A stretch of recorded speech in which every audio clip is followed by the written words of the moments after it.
بشكل جيد في كل مساحات الملعب. فتحي يشيل عرضيه خطيره، ممكن جول جول جول. عبد الله السعيد الهدف الاول. العرضيات السليمه هي اللي تخلص لك. احمد فتحي بيسجد بعد العرضيه اللي عملها ايه بلسم يا ابني اللي فاتت. حلوه من احمد فتحي، موجود وحاضر بعبقريه عبد الله السعيد اللي بيسجل لتاني لقاء على التوالي بعد ضرب الجزاء الطلائع. السعيد امام التعدين والنصر للاهلي بجون في الدقيقه 33 1-0.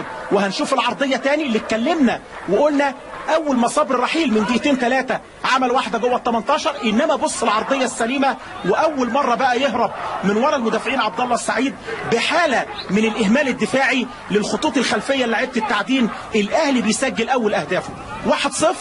عبد الله السعيد اللي هيعتلي النهارده قائمه الهدافين ب8 تجوان ويسبق كده وليد سليمان.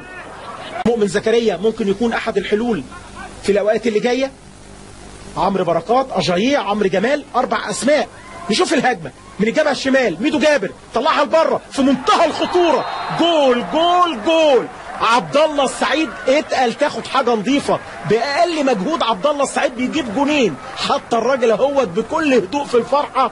ثنائيه اهلاويه، وطارق سليمان وعبد الحفيظ بيقولوا للكابتن حسام البدري في المدرجات المهمه انتهت بنجاح لغايه الدقيقه 50. 2-0 والجونين عن طريق عبد الله السعيد اللي قلنا كان غايب عن التهديف من الاسبوع رقم 16 ورجع في الاسبوع اللي فات امام طلائع الجيش بضربه جزاء اللي قلنا برضو واحنا بنعلق على المباراه هترجعه لحالته التهديفيه. اللعيب لما بيغيب بيحتاج الثقه. انما بص عرضيه ميدو جابر وهي جايه له واخد القرار وعارف هيتصرف ازاي، عكس لعب كوليبالي اللي ما قدرش ان يطلعها لبره كده في الشوط الاول. دفاعي وحاله الفوضى اللي جوه 18. اسلام صيام مع احمد عبد الموجود استغلها كويس قوي سليمان كوليبالي، وخطأ كبير لحارس المرمى عشان يحطها سهله ويجيب النهارده سادس اهدافه. 3-0 للنادي الاهلي، نفس نتيجه الدور الاول.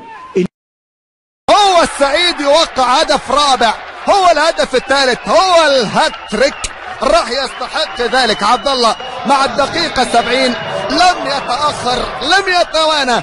ضربه راس جميله من عبد الله على يسار الجبلاوي ليضع هدف رابع وليحقق الاهلي حتى هذه اللحظة أكبر تقدم، أكبر فوز هذا الموسم، أكبر نتائج فريق النادي الأهلي. الفوز من قبل بثلاثية على حساب الشرقية وعلى حساب أيق النصر